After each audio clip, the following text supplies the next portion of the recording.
لله رب العالمين والصلاة والسلام على النبي الكريم. أعوذ بالله من الشيطان الرجيم. بسم الله الرحمن الرحيم. يا أيها الذين آمنوا إن من أزواجكم وأولادكم عدوا لكم فاحذروهم وإن تعفوا وتصفحوا وتغفروا فإن الله غفور رحيم.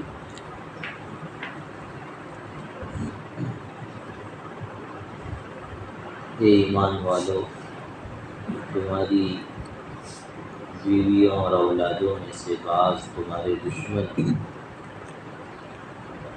ان سے ڈرو، ان سے چوکنا رہو.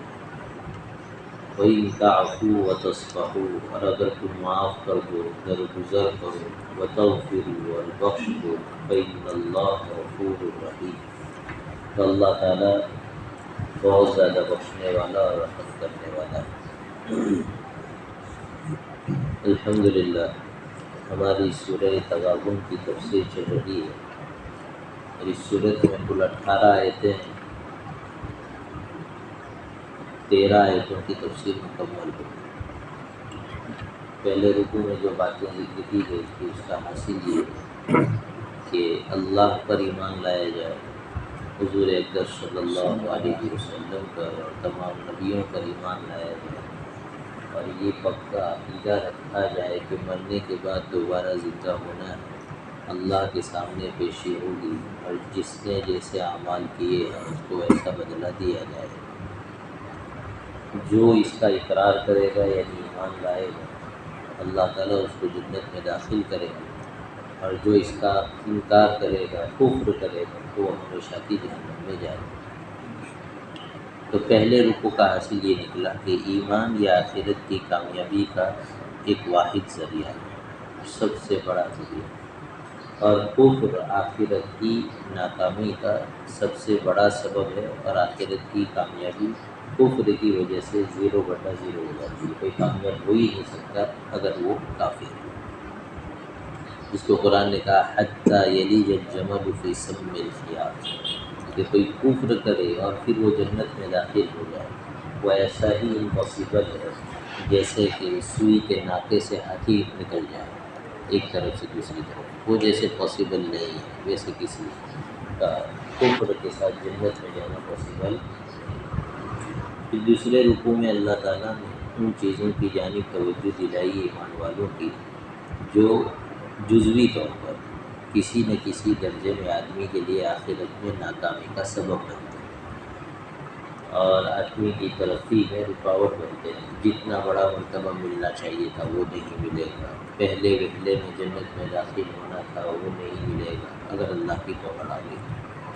تو ان چیزوں کی جانب اشارہ فرماتے ہیں. میں پہلی تعلیم یہ تھی کہ مصیبتیں جتنی بھی آتی ہیں وہ اللہ کی طرف سے، لہذا مصیبت کے وقت میں اور ہر ایسی حالت کے وقت میں جو ہماری اپنی طبیعت اور چاہت کے مطابق نہ ہو، اس میں ہم شریعت کے احکام کو فالو کریں، اور ہم کوئی بھی ایسی تدبیر اس مصیبت کو دور کرنے کی یا اس مصیبت کا اظہار کرنے کے لیے اور غم منانے کے لیے کوئی بھی ایسے الفاظ نہ بولیں جو اللہ کی فیصلے پر انگلی اٹھاتے ہیں اور اللہ اور اس کے رسول سے ناراضگی بتانے والے.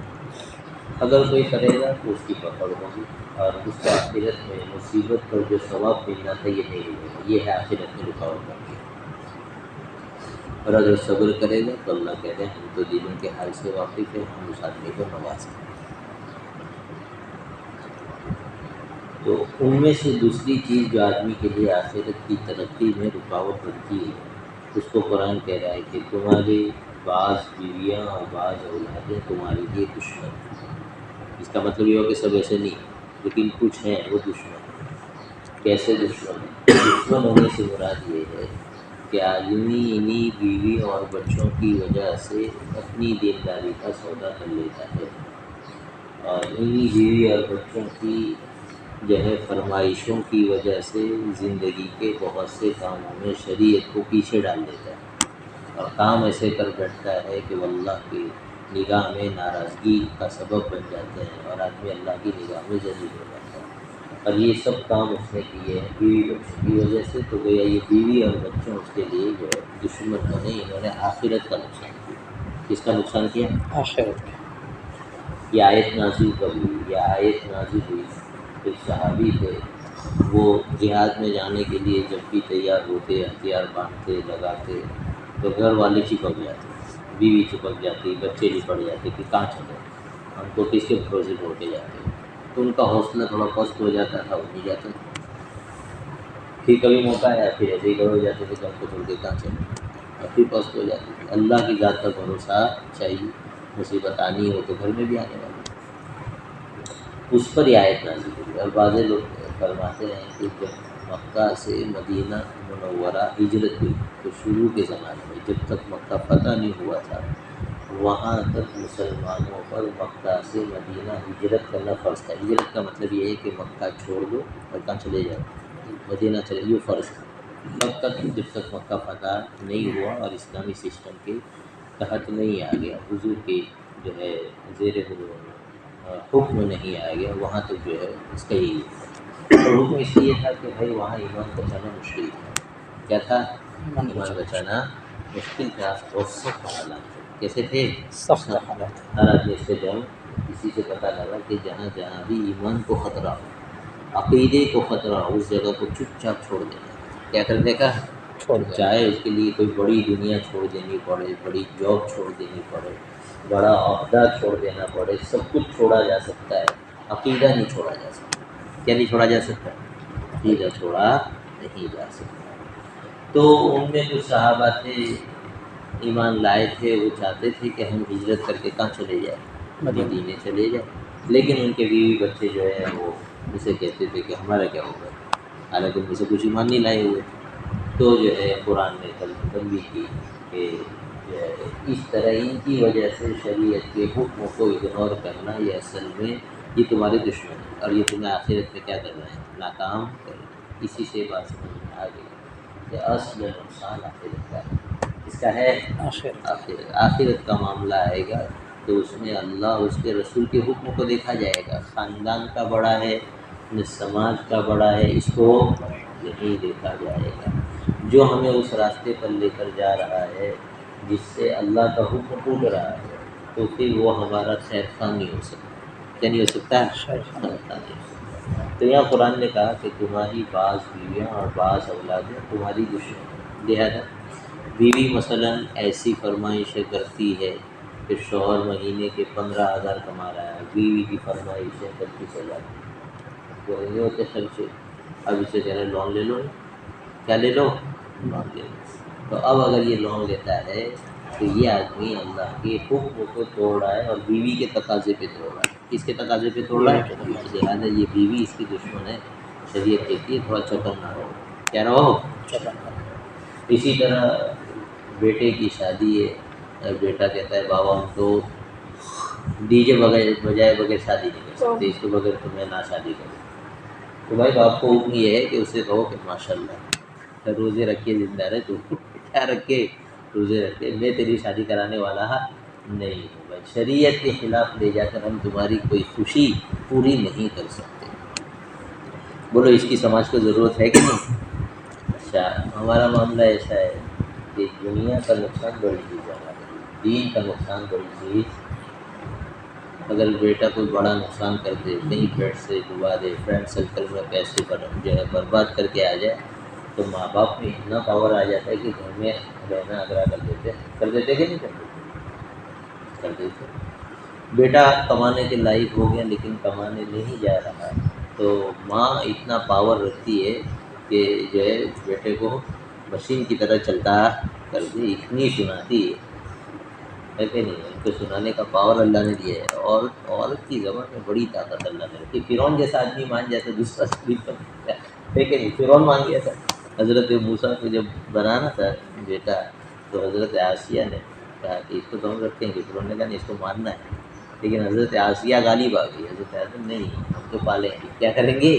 پالیں گے، اور فرعون کو بہرحال جھک جانا پڑا کھاتی کے پالیں گے، ہے کہ نہیں، حالانکہ اس کو قوی اندیشہ تھا، اسی وقت حضرت نے داڑھی پکڑ لی تھی اس کی، اور اس کو اندیشہ تھا کہ یہ آدمی یہ بچہ آگے جا کے کیا کرے گا، بیڑا غرق کرے گا. لیکن اتنے خطرناک جو ہے حالات کے باوجود جہاں کنٹری کا ایک بچہ مارا جا رہا ہو، وہاں عورت کو یہ پاور ہے زبان میں کہ بنوا گئی اور کہا کہ اس کو پالیں گے محل.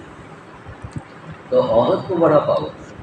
تو وہ شوہر کو بھی جو ہے کماتا کر دیتی ہے، بچے کو بھی کماتا کر دیتی ہے. لیکن یہی بچہ جب نماز چھوڑ دے، یہی بچہ جو ہے گھر میں بیٹھ کر فلم دیکھتا رہے، یہی بچہ جو ہے میچ اس طرح مشغول ہو کر دیکھ رہا ہے کہ نماز بھی پڑھنے نہیں جا رہا ہے، جی یہی بچہ غلط تعلقات قائم کرتا ہے تو ماں باپ کو کچھ نہیں پڑتا، کچھ فرق نہیں. اس کا مطلب ہے ہم دین کو لے کر سیریس نہیں ہیں. یہ نہیں کہ پاسبل نہیں، بلکہ کیا نہیں، سیریس ہم سیریس ہوتے تو سب چیزیں ہوتی تھیں. تو قرآن ہمیں اصل میں اس آیت میں تعلیم دیتا ہے کہ نفع اور نقصان کی بنیاد دین ہے. کیا ہے؟ دین نفع اور نقصان کی بنیاد دین ہے. لہذا دین کو پہلے رکھو اپنے بچوں کے ساتھ معاملات کرنے میں، اپنی بیویوں کے ساتھ معاملات کرنے میں، وہ بھی اور یہ بھی دونوں دین کو بنیاد بنائیں. کس کو بنیاد بنائیں؟ دین پر بیوی کی وہ خواہش پوری کرنا شریعت کی نظر میں صحیح نہیں ہے جس کی وجہ سے شریعت کا کوئی حکم ٹوٹتا ہے. مثلا بیوی کہ مجھے تو ایسی جگہ گھمانے لے جاؤ کہ جہاں بے پردگی ہوتی ہے. میں نہیں لے جا سکتے، آپ کیوں لے جاؤ؟ گھمانے سے منع نہیں، لے جاؤ. پھر تنہائی کا گوشہ ڈھونڈو، کوئی اچھی جگہ ڈھونڈو، پردے کے ساتھ لے جاؤ، بے حیائی نہ ہو، اس کی اجازت ہے. لیکن ایسی جگہ جہاں گانے بج رہے ہیں، مثلا کیا بج رہے ہیں؟ پھول گانے بج رہے ہیں، لوگ جو ہے بے ہوتے جانوروں کی طرح ناچ رہے ہیں، ان کے بیچ میں اپنی بیویوں کو لے کر جانا اس سے بڑی بے غیرتی کیا ہوگی؟ ارے سمجھ میں آ رہا ہے؟ تو بیوی اگر ایسی ڈیمانڈ کرے تو اس کی اجازت نہیں. بولو نہیں. یا بیوی مثلا ہوٹل کے کھانے کی اتنی عادی ہے کہ اتنی مرتبہ چکر کٹواتی ہے کہ مہینے کے آخر میں قرضہ ہو جاتا ہے. کیا ہو جاتا ہے؟ قرضہ. اب یہ قرضہ ہے تو چھوٹی چیز، لیکن اگر اس کی عادت بنی تو سب کو ماموں بناتا پھرے گا. اس کی ٹوپی اس کے سر، اس کی ٹوپی اس کے سر، اور اس کے ذریعے اخلاق برباد ہوگا. پھر بندہ مارکیٹ سے شارٹ رہے گا. ہے کہ نہیں ہے؟ Network busy, out of coverage, ہے کہ نہیں؟ تو عزت داؤں پہ لگی، خاندان داؤں پہ، خاندان کی عزت داؤں پہ لگی، آدمی کی اپنی جو ہے پرسنالٹی جو ہے سماج میں خراب ہو گئی ہے. اس کی وجہ سے مسجد نہیں جا پا رہا ہے، جماعت والوں سے نہیں ملتا ہے، تو کتنی خرابیاں وجود میں آتی ہے. لہٰذا ایسی ہوٹلوں کو سلام کرو. کیا مارو؟ سلام مارو بھائی، اس طرح کرنا جائز نہیں. تو آیت تو بھائی اتنا کھول کے تھوڑی، تو پرٹیکولر یہ معاملات ہیں ہمارے سماج کے. یا بیوی جو ہے گھر میں بیٹھ کر سیریلس دیکھتی رہتی ہے. کیا دیکھتی رہتی ہے؟ سیریلس. اور بچے بھی فون لے کر بیٹھے ہیں، گیم کھیل رہے ہیں. کیا کھیل رہے ہیں؟ ایسی بیویوں کو نیٹ کا بیلنس کروانا جائز نہیں ہے. مت کروا کے دو بھائی. جب میں گھر میں آؤں تو اس پر کر لیے، جو بھی ضروری بات ہوگی ہو جائے گی. پھر دیکھا کہ سیریل چالو ہوئی تو ناڑ جانے کا گھر میں سے آئی بات سمجھ میں، یا کوئی سیٹنگ کرتے رہتی. تو یہ چیزیں ہیں، آپ کو سمجھ میں آ رہی ہے چھوٹی چھوٹی. تو یہ ہماری دشمنی ہے کہ بھائی وہ سیریل دیکھے گی، پتہ نہیں اس کی کیا مائنڈ سیٹنگ ہوگی. اور کوئی مائنڈ سیٹنگ اگر نہیں بھی ہو رہی تو کم سے کم اولاد کی تربیت کا وقت تو ضائع ہو رہا ہے. اتنے وقت میں بیٹھ کے وہ اولاد کی تربیت کر سکتی تھی، اتنے وقت میں بیٹھ کر وہ جو ہے کوئی ذکر کر سکتی تھی، تلاوت کر سکتی تھی. سب چیزیں چھوڑ جاتی. یہ جتنے لوگ دنیا میں بڑے بڑے ہوئے ہیں نا، کہ جن لوگوں کی وجہ سے لاکھوں لوگ ہدایت پر آئے. کس پر آئے؟ ہدایت. لاکھوں لوگ. ان کی مائیں بہت نیک تھی. کیسی تھی؟ بہت نیک تھی. ہم نے ان کے معمولات پڑھے تو دماغ چکرا گیا. دین میں 5 گھنٹے مصلی کے بنتے ہیں. کتنے بنتے ہیں؟ 5 گھنٹے. 5 گھنٹے نمازوں کے علاوہ ذکر و اذکار کے مصلی کے بنتے ہیں. عورت کے 24 گھنٹوں میں سے نکال کے بیٹھتی تھی، پڑھتی تھی، اللہ کا نام لیتی تھی. تو بولو اللہ نے ان کے ذریعے وہ اولاد امت کو دی کہ جنہوں نے شرابیوں کو سدھار دیا، زنا کاروں کو سدھار دیا، ڈاکوؤں کو سدھار دیا. ہے کہ نہیں؟ تو کتنی بڑی خیر وجود میں آتی ہے اگر ہم صحیح دین داری کے ساتھ چلیں. اور اگر نہیں چلتے ہیں تو بہت ساری خرابیاں وجود میں. آپ کو بات سمجھ آ رہی؟ تو یہ ہے بیوی اور بچے کیا ہے؟ بعض دشمن ہیں. ایسے ہیں، سب کے ساتھ نہیں ہے. مطلب یہ ہے کہ اس سے ایک اور بات بھی ہے. دیکھو ہمیں قرآن بہت کچھ سکھاتا ہے. اس سے اپنی بات کہنے کا سلیقہ بھی ہم کو آیا. کیا آیا؟ سلیقہ بھی آیا. کہ قرآن نے یہ نہیں کہا کہ سب بیوی بچے ایسے ہیں. کامن بھی تو کہہ سکتے تھے، بعض ایسے ہیں. اس سے پتہ لگا کہ سماج میں کوئی برائی ہو تو جتنے درجے میں ہو اتنے درجے میں بیان کرنی چاہیے. بہت بڑا چڑھا کر بیان نہیں. کبھی تو ایسا ہوتا ہے مثلا کبھی کسی گاؤں جانا ہوا یا کچھ گاؤں والوں کے ساتھ بیٹھنا ہوا تو وہاں کچھ جو ہے نیک لوگ اپنے نظام میں نیک لوگ ایسے ہوتے ہیں جو اپنے گاؤں کے بارے میں ایسا تاثر ہو بولتا ہے یہاں کے لوگ تو سدھر ہی نہیں سکتے، بالکل مارکیٹ سے باہر کی بات ہے، کیا یہاں کے لوگ تو سدھر ہی نہیں سکتے بھائی، تو کیا بغیر دین کے رہتے ہیں؟ ان کے سینے میں بھی تو دین ہے، اور دل ہے تو سنے گا کبھی نہ کبھی، ہے یا نہیں؟ تو اس طرح تبصرے نہیں کرنے چاہیے بے دینی کے بھی، ورنہ اس سے نا امیدیاں پیدا ہوتی ہیں، اس سے کام کرنے والوں کے حوصلے ٹوٹ جاتے ہیں۔ ارے آئی بات سمجھے؟ تو دیکھو ایک بات میں بتاؤں، یہودی کتنی بدماش قوم ہے، بہت بڑے گنڈے جنہوں نے نبیوں کو قتل کیا، آپ سوچو ابھی دوسری دنیا میں دوسروں کو قتل کرے تو کوئی بڑی بات نہیں ہوگی ان کے لیے، نبیوں کو جنہوں نے قتل کیا ہے کہ نہیں؟ ان کی جب برائی بیان کی نا تو قرآن نے کتنے ان کی پہلے اچھائی بیان کی پھر برائی بیان کی، مثلا کیا ومن اہل الکتاب من هو بقنطار يؤديه اليك ومنهم من ان تأمنه بدینار لا يؤديه اليك۔ اہل کتاب میں کچھ لوگ ایسے ہیں کہ تم ڈھیر سارا سونا چاندی یا مال ان کو امانت کے طور پر دو تو وہ تمہیں واپس لوٹا دیں گے، لیکن ان میں کچھ گنڈے ایسے ہیں اور مال کے ایسے لالچو ہے کہ ایک دینار دو تو وہ بھی واپس نہیں کرے گا۔ تو دیکھو کہنی تو یہی بات تھی، لیکن پہلے کیا کہا؟ ان کی اچھائی ہے، پھر ان کی کمی ہے۔ اس سے پتہ لگا کہ بھائی کسی جماعت میں، کسی محلے والوں میں، کسی خاندان والوں میں یا کسی گاؤں والوں میں کوئی کمی ہو تو بھائی جتنی ہے اتنی بیان کرو، ایسی بات سمجھے؟ سب کو ایک لکڑی سے مت ہانکو۔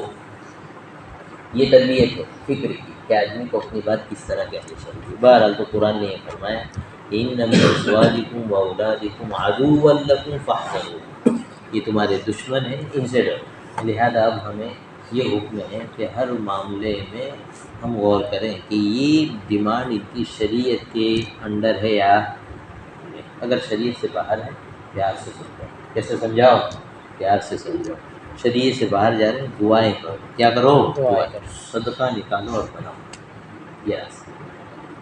ایک مسئلہ اور ہے، یہ ہمارے نوجوان جیسے ماشاء اللہ سے اکثر شادی شدہ ہے،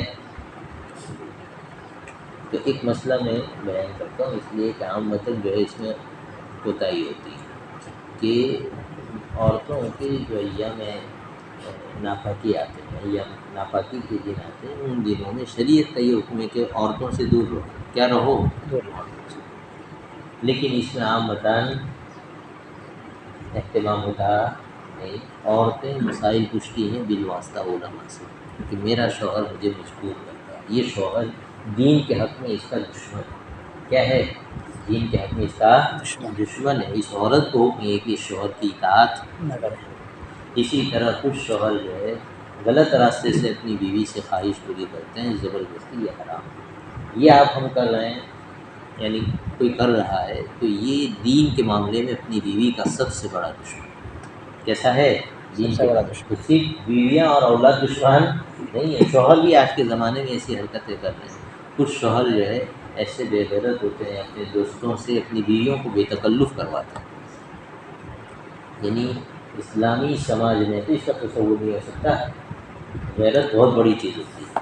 وہ ایک عربی یعنی دیہاتی آدمی عرب کا، اس کی شادی ہوئی تو بارات گھوڑے پہ جاتی تھی، تو گھوڑے پہ بارات، تو جہاں بارات جانی تھی وہاں میاں بیوی جب گھوڑے پہ سوار ہو کر پہنچے ہیں پنڈال پہ، تو اترتے ہی اس کی بیوی جس گھوڑے پر سوار تھی اس نے اس کو ذبح کر دیا۔ لوگوں نے کہا یہ کیا کیا تم؟ تو کہا اصل میں مجھ میں غیرت بہت ہے۔ کیا ہے؟ غیرت بہت ہے، میری بیوی اس گھوڑے کی زین پر بیٹھی ہے، اس کے جسم کی گرمی اس گھوڑے پر لگی ہوئی ہے، میں نہیں چاہتا کہ اس گرمی کو بھی کوئی چھوڑے، بالواسطہ انڈائریکٹ۔ اللہ ایک کتنی بڑی غیرت ہے، اس لیے جو ہے میں نے اس کو ذبح کر دیا، اس کو زندہ رہنے کا حق ہی نہیں جو میرے محبوب تک بھی واسطہ پہنچاتا ہوں۔ تو غیرت اتنی بڑی چیز ہے کہ بھائی، تو آج کل جو ہے دوستیاں اس طرح کی کہ دوستوں کو اپنے گھر میں بلا رہے ہیں اور بیویوں کو بھی تکلف کر رہے ہیں، یہ یاد رکھو زنا کا راستہ کھلنے والی چیز ہے۔ کس کا راستہ کھلے گی؟ اور زنا جب آئے گا نسلیں برباد ہو جائے گی، کیا برباد ہو جائے گی؟ ایسی اولادیں وجود میں آئی جو خاندان کا جینا بھی حرام کر دے گی، محلے کا جینا بھی حرام کر دے گی، اللہ حافظ۔ تو یہ سب بے دینیاں ہیں، اور بے دینی سے کبھی برکت آتی نہیں ہے، کبھی راحت اور سکون آتا نہیں ہے، سب کچھ چھین جاتا ہے۔ اللہ ہماری حفاظت کرتا ہے۔ دیکھو ہر نعمت اللہ نے دنیا میں اتاری ہے، اس کا متبادل اتارا ہے، لیکن دل کے سکون کا کوئی متبادل نہیں ہے اللہ کی فرما برداری کے سوا۔ کس کے سوائے؟ اللہ کے جی۔ تو فرماتے ہیں ان من ازواجکم واولادکم عدوا لکم فاحذروہ وَإِن تَعْفُوا وَتَصْفَحُوا وَتَغْفِرُوا فَإِنَّ اللَّهَ غَفُورٌ رَحِيمٌ۔ اب تقریر سنی مسجد میں جا کے مولانا کی تفسیر میں بیٹھ کے سنا کہ بیویاں دشمن ہوتی، بچے دشمن ہوتے، تو اب کبھی آدمی جوش میں آ جاتا ہے نا، تو کہیں لٹ لے کے پیچھے پہنچ جائے، ہاں؟ تو قرآن یہ کہتا ہے وَإِن تَعْفُوا، کبھی کیسا تم نے نوٹ کیا کہ یہ ہم سے ایسی ڈیمانڈ کرتی ہے کہ جو شریعت کے مطابق نہیں ہے، تو کہہ رہے ہیں کہ لٹ لے کے پیچھے مت پڑ جائیے کہ دو بجا دی زور سے، یا جو چپ کر دیا گالی دے کر، نہیں، غصہ آئے گا۔ اگر دیندار ہو تو کیا آئے گا؟ غصہ آئے گا۔ اس غصے کو قرآن کہہ رہا ہے برداشت کرو۔ کیا کرو؟ برداشت کرو، حکمت کے ساتھ سمجھاؤ۔ کس کے ساتھ؟ حکمت کے ساتھ۔ اور جب سمجھا دیا جی اور ان سے وہ حرکت ہوئی تھی اور تمہیں غصہ آیا تھا تو کہہ رہے وہ انتاف، اگر تم معاف کر دو۔ وَتَصْفَحُوا، معاف کرنے کا مطلب ہے ہاتھ پاس نہ چلاؤ۔ کیا نہ چلاؤ؟ وَتَصْفَحُوا، اور زبان بھی نہ چلاؤ۔ کیا نہ چلاؤ؟ وَتَغْفِرُوا، اور دل اور زبان سے اس کا تذکرہ بھی چھوڑ دو، یعنی تجھ سے یہ بھول ہوئی تھی، نہ تو نے تو ایسی مانگ کی تھی، نہ تو ایسی ہے نہ تیسی ہے، یہ سب چیزیں کیا کر دو؟ چھوڑ دو۔ فَإِنَّ اللَّهَ غَفُورٌ رَحِيمٌ، تو اللہ بھی معاف کرنے والا اور رحم کرنے والا۔ تو یہاں یہ بیلنس کیا ہے، اور یہ آپ کو اللہ کی تعلیمات میں ملے گا، انسان کی تعلیمات میں پاسبل نہیں ہے کہ سائیکولوجیکل جہاں کہیں بھی آدمی بیلنس سے ہٹ سکتا ہے اور اس کا ری ایکشن جو ہے ضرورت سے زیادہ ہو سکتا ہے، وہاں قرآن یوں ہاتھ پکڑ کے کھڑا ہے، یوں ہاتھ پکڑ کے۔ تو یہاں قرآن نے ہاتھ تھاما اور یہ کہا کہ دیکھو غصہ تو آنا چاہیے، دیندار ہونے کا تقاضا ہے۔ کس کا تقاضا ہے؟ دیندار۔ لیکن اس میں آدمی ظلم میں نہ پڑ جائے۔ کس میں نہ پڑ جائے کہ بیوی کو مارنے لگے، تانے دینے لگے، ذلیل کرنے لگے۔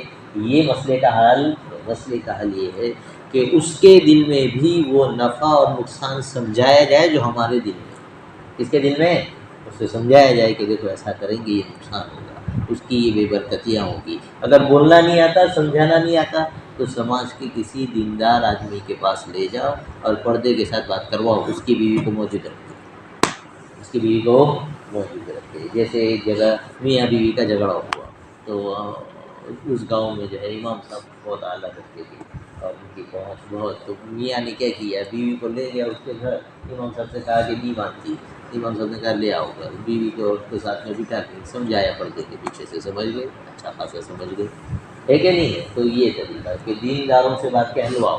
دیندار، حضرت عمر فرماتے ہیں کہ دینداروں کی باتیں غور سے سنو، ان کے پاس ایسا نور ہوتا ہے کہ بہت ساری چیزیں اللہ ان پر کھول دیتا ہے جو عام لوگوں کو سمجھ میں آتی ہے، ان کی باتیں غور سے سنو۔ تو بہرحال تو خود سمجھاؤ یا کسی دیندار کے پاس لے جاؤ یا کسی مولانا کا صحیح آدمی کا بیان سنا دو اس ٹاپک پر۔ اب تو یوٹیوب میں کوئی مسئلہ ہی نہیں، تو سنا دو، بہت فائدہ ہوتا ہے۔ اگر آئے کہ نہیں آئے، تو جو چیز کی کمی محسوس ہو دینداری کے معاملے میں تو اچھے آدمی کا بیان سناؤ، انشاءاللہ فائدہ ہوگا۔ آگے بات سنو، لیکن لان تان کرنا اور ذلیل کرنا یہ مسئلے کا حل نہیں ہے۔ جی، کچھ والدین کی ایسی عادت ہوتی ہے کہ بچے کو جو ڈانٹنا شروع کرتے ہیں اس کی سیلف رسپیکٹ ختم کر دیتے ہیں۔ کیا کر دیتے ہیں؟ اس کی آتم و سمان کا خیال نہیں رکھتے۔ حالانکہ تربیت کے باب میں حضور نے فرمایا اقدموا اولادکم واحسنوا ادبہم، جی کہ اپنی اولادوں کا رسپیکٹ کرو۔ کیا کرو؟ رسپیکٹ کرو، پیار بھرے انداز میں ان سے باتیں کرو، پیار بھرے انداز میں ان کو باتیں سمجھاؤ اور انہیں ذلیل نہ کرو۔ واحسنوا ادبہم، اور انہیں اچھے آداب سکھاؤ۔ کیسے سکھاؤ؟ اچھا، ہر چیز کا ادب سکھاؤ۔ جی آگے فرماتے ہیں انما اموالکم واولادکم فتنۃ واللہ عندہ اجر عظیم، کہ تمہارے مال اور تمہاری اولادیں یہ تمہارے لیے آزمائش ہے، امتحان ہے۔ کیا ہے؟ امتحان۔ امتحان ہے۔ امتحان کا مطلب یہ ہے کہ صحیح آپشن چنو گے کامیاب ہو جاؤ گے، غلط آپشن چنو گے ناکام ہو جاؤ گے۔ اولاد آزمائش ہے، اور اولاد کے بارے میں اس کے بعد والی صورت آگے آئے گی تحریم، وہاں جو ہے بات آئے گی، یہ کہیں گے کہ اپنی اولادوں کو اس آگ سے بچاؤ جس آگ کا ایندھن انسان ہے اور جس آگ کا ایندھن پتھر ہے۔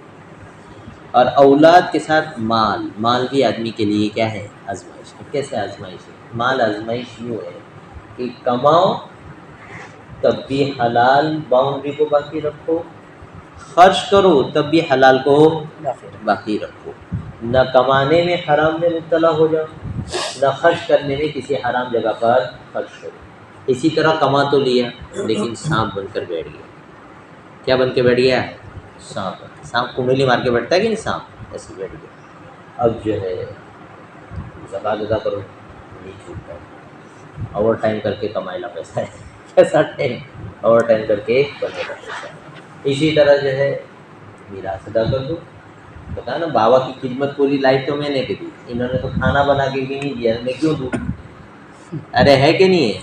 تو یہ ہے کہ بھائی مال میں ایسی محبت تمہارے مال کے تعلق سے نہ آ جائے کہ حقوق واجبہ یعنی جن کا ادا کرنا ضروری ہے اس میں تم کوتاہی کرنے لو۔ اگر کی تو تم نے غلط آپشن چنا ہے اور اس پر عذاب ملے گا۔ کیا ملے گا؟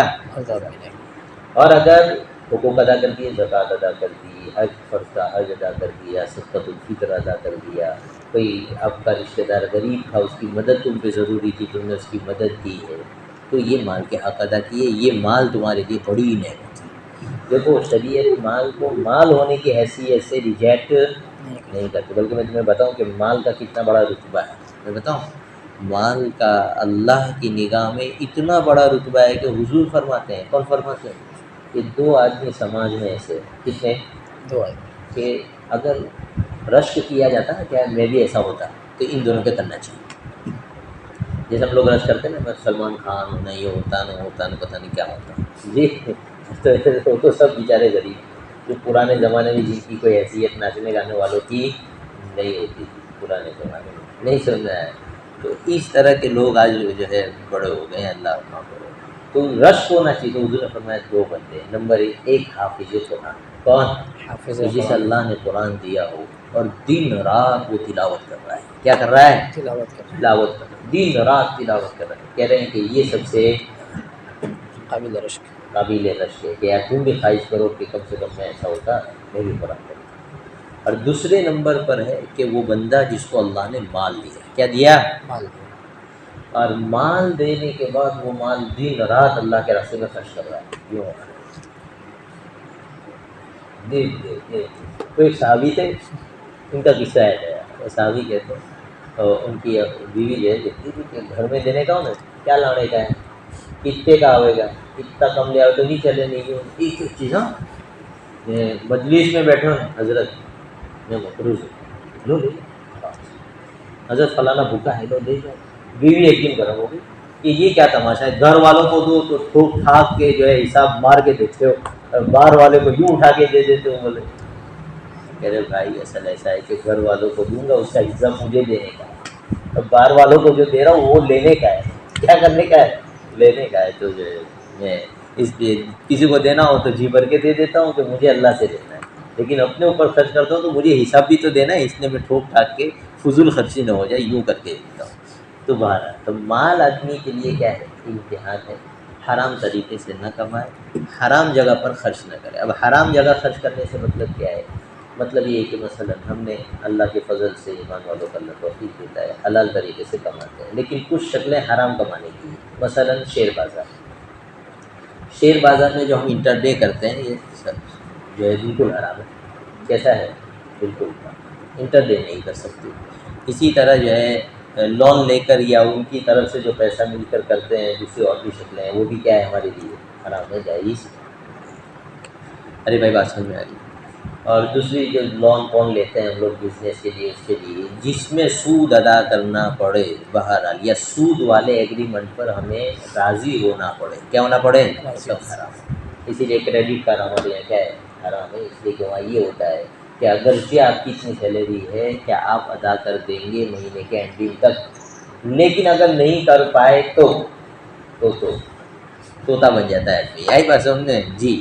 تو بہرحال وہ چونکہ ایگریمنٹ ہے اس لیے وہ حرام ہے۔ تو یہ مال ہمارے لیے کیا بن جائے گا؟ آزمائش بن جائے گا۔ ایسا کریڈٹ کارڈ لینے کی ہمیں ضرورت نہیں ہے۔ اسی طرح حرام طریقے اور بھی بتاؤں۔ ہمارے پاس مال ہے، اس مال کو ہم حرام میں یوز کرتے ہیں۔ کیسے کرتے ہیں؟ مثلا ہم فون میں غلط چیزیں دیکھ رہے ہیں، اب اس کے لیے ہم انٹرنیٹ کر رہے ہیں، یہ حرام ہے۔ سیریلز دیکھ رہے ہیں، گندی چیزیں دیکھ رہے ہیں، سانگ سن رہے ہیں، اس کے لیے ہم جتنا پیسہ خرچ کریں گے وہ پیسہ جو ہے حرام ہے، اور وہ حرام جگہ پر استعمال ہو رہا ہے، یہ ہمارے لیے آزمائش ہے۔ اسی طرح ہم کو اللہ نے پیسہ دیا ہے، ایک غریب آدمی میرے پاس آتا ہے مثلا، وہ کہتا ہے کہ بھائی میری بیوی بیمار ہے مثلا، یا میرے گھر میں شادی آ رہی ہے، یا فلانی جگہ جو ہے مجھے کوئی چیز ضروریت گھر کی ضرورت کی چیز خریدنی ہے، میرے پاس ابھی اتنا پیسہ نہیں ہے، یہ میری گاڑی ہے، میں آپ کو گروی دیتا ہوں، کیا دیتا ہوں، آپ مجھے 50,000 دے دیجیے، 1,00,000 دے دیجیے، 20,000 جو بھی مانگا۔ اب وہ اپنی گاڑی گروی رکھ کے گئے اور وہ اپنے پیسے اپنے اس کو دے دیے، یہ تو جائز کام کیا تھا، جائز۔ لیکن اس گروی پر ہم جو ظلم کرتے ہیں کہ اس کی گاڑی لے کے بادشاہ بن کے گھوم رہے ہیں، یہ یوز کرنا حرام ہے، اور یہ یوز کرنا ہم نے مال کے ذریعے حاصل کیا، کس کے ذریعے، ہم گروی رکھنے کا شریعت کا اصول یہ ہے کہ آپ نے کوئی چیز گروی رکھی ہے کسی نے آپ کے پاس، تو اس کا یوز کرنا جائز نہیں ہے، اس لیے کہ وہ تو ایک طرح کی کیا ہوتی ہے، گارنٹی ہوتی ہے کہ بھائی ہم پیسے لوٹا دیں گے، نہیں لوٹا پائے تو اس کو بیچ کر آپ پیسے حاصل کر لینا، یہ گارنٹی ہوتی ہے۔ تو اس میں جو ہے پیسے کے بدلے میں چیز آ گئی، لیکن یہ جو ہم اس سے فائدہ اٹھا رہے ہیں نا، اس فائدے کے بدلے میں کوئی چیز ہم اس کو دے نہیں رہے ہیں، ہم فائدہ اٹھا رہے ہیں، تو بھی کل کو ہم اس سے 50,000 ہی لیں گے، اور نہیں اٹھاتے تو بھی 50,000، تو یہ سب حرام شکل ہے۔ اسی طرح جو ہے اڑوس پڑوس میں کوئی غریب مثلاً خاندان ہے، اس خاندان کی ہم مدد کر رہے ہیں، لیکن پیچھے جو ہے سائیکل یہ چل رہی ہے کہ ان کی لڑکی جوان ہے، اس سے بے تکلفی ہوگی اور میں اپنی خواہش پوری کروں گا، یا کم سے کم باتیں کر کے مزہ حاصل کروں گا، بے پردگی کر کے مزہ حاصل کروں گا، یا ان کے گھر تک مجھے رسائی حاصل ہو جائے گی، اب اس کے لیے آپ پیسہ جھونک رہے ہیں، یہ سب حرام ہے۔